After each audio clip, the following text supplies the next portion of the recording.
Hello, God bless, Cal McCritchie here, and today I thought I'd give a little teaser for an upcoming video of moments that made me cry by mentioning moments that nearly made me cry. These are 12 moments in entertainment where I was nearly tearing up, but not quite, and I don't want to sound like an emotionless robot, but I'm personally not too much of a heavy crier, but these scenes are still very sad, but for some reason or another, they didn't quite get to me as much as other people did. But I will make a video of scenes that actually did make me cry. So, before I start, major spoilers for these next 12 bits, but you can skip them if you like. Let's start off with the ending of Spirit. This is quite an astounding film for DreamWorks, back when they made traditionally drawn animated features along the lines of The Prince of Egypt, Sinbad, and The Road to El Dorado. This isn't my personal favorite, but there's a lot of things in this film that I really do like and admire. The music and the animation is outstanding.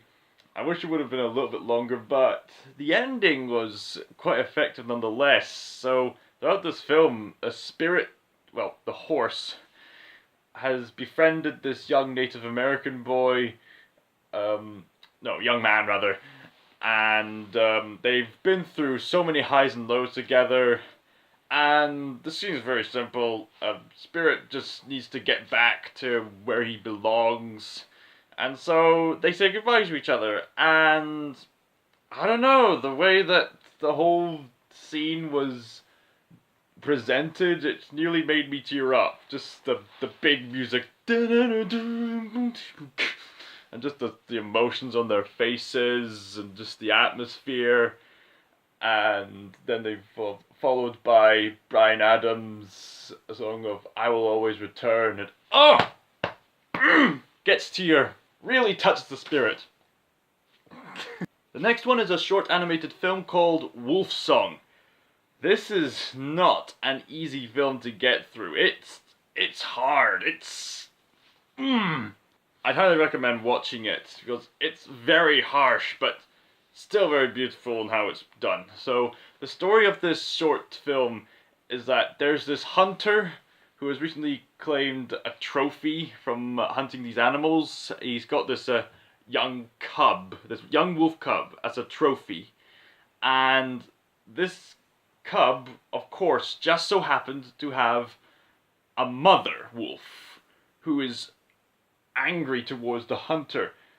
And what makes this so depressing is that as she's gaining her vengeance, going after the hunter, she's not even in it for his blood, she's in it just to get her own son back. She still thinks that he's alive, but he's not, he's stuffed, so she's trying to sing him to sleep just to get him to rest. And, oh, it's just so depressing. And to add insult to injury, as the film and the conflict rises, the mother wolf gets to the point where she gets shot. The hunter turns back, and as the mother wolf is singing, she's starting to sound like a human mother singing a baby to sleep, and then she dies. Hunter goes up, and she reunites with his son in the heavens. And, oh, it's just... oh! Speaking of, the next one is Toy Story 3. Do I even need to mention why? One of the central themes of Toy Story 3 was the drama surrounding the fact that a loved one won't be around forever. So you have to move on in some way or another. And this ending perfectly encapsulates that, as the toys are given to, was it Bonnie? The new generation, so that she can have fun, so she can create new memories. And I can really relate to Andy being at a college age, just looking at my toys, just being so thankful that these buddies have been such a big part of my life and my childhood. And I still have the toys in my room. Watching Toy Story 3, I didn't dare give away my toys. Next up, When Marnie Was There from Studio Ghibli. This is quite a special drama in the animation format. The story is based on a book, and it tells the story of this young, introverted teenager who's suffering from asthma and is having some personal struggles with accepting who she is, and she's having some struggling relationships with her caretakers. She moves to her relative's house just to take a break, and she catches her eye on this old mansion, and she forms a relationship with this seemingly ghost girl named Marnie. I'll leave this as a surprise because the reason why they share such a special bond is... Oh! Next, let's mention that one scene from Spider-Man Into the Spider-Verse. For those of you who've seen the movie, you probably know exactly the scene I'm talking about. This is a scene where Miles is just about to head out with the other Spider-Men, but he can't because he's not ready yet. So Peter and company pretty much strap him to a chair on his webs. And in a previous scene, spoiler alerts, Miles' uncle gets killed in an accident, and Miles was there to see the whole thing in his Spider-Man outfit. And now here he is, strapped in the chair, just pondering who he should be and how he's going to save the city. And then his father comes along. His father's a cop. He knocks on the door. He just says, "Hey Miles, are you okay?" And he's trying to tell him that his uncle's passed away and that bad things are happening. And Miles just can't help but just listen to his heartbreaking announcement. Even though there's nothing that's right out explicitly said, they're just saying that bad things are happening. Do you understand? And what makes this so harsh is that even if Miles wanted to say something, he can't. He's strapped in a chair and word stuff stuck in his mouth. It's just so heartbreaking just to see this scene play out. And Miles' dad says, "It's okay. If you don't want to talk, that's fine." Oh! But ultimately, he just gives him the inspiration that you have such a spark in you. You are really special, Miles. Really special. And speaking of Marvel, let's just get this out of the way. Endgame. Now, and before you type in the comments, "Oh, you emotionless bastard! How could you do this? How could you do this?" Let me explain. There were so many moments in the entire film where I heard sniffles in the audience. And I can hardly blame him, but I didn't quite cry because the ending of the film that came before got me much, much, much harder than this film did. So my expectations were a bit higgledy-piggledy when it came to crying. And don't get me wrong, it's still an emotional roller coaster. There's so many characters getting their revelations and other characters that die for the greater good, for self-sacrificial reasons. And it nearly did make me cry. It was just so big. Especially with what I could only describe as the biggest funeral scene since Spock's death in Star Trek 2. I will say no more. Go see Endgame if you haven't seen it already. It's inevitable that you will. Next up is Ed leaving the Bebop in Cowboy Bebop. This is an anime that I recently saw, and Ed is hands down the best character in the crew. She's just such a likable, eccentric, crazy yet still genius little girl who just does whatever she wants to do, and in her own bizarre way she's glued the Bebop crew together. And there's this theme all throughout Bebop about the characters trying to run away from their past. And I think Ed leaving the Bebop was somewhat healthy on her part. I think she had to leave in order to have some adventures of her own, and oh, her departure is so heartbreaking. Ed. She was just such a precious character, and the sunset and the call me song playing in the background just drags on for a bit. Oh, the way the scene is played, you know that the Bebop crew,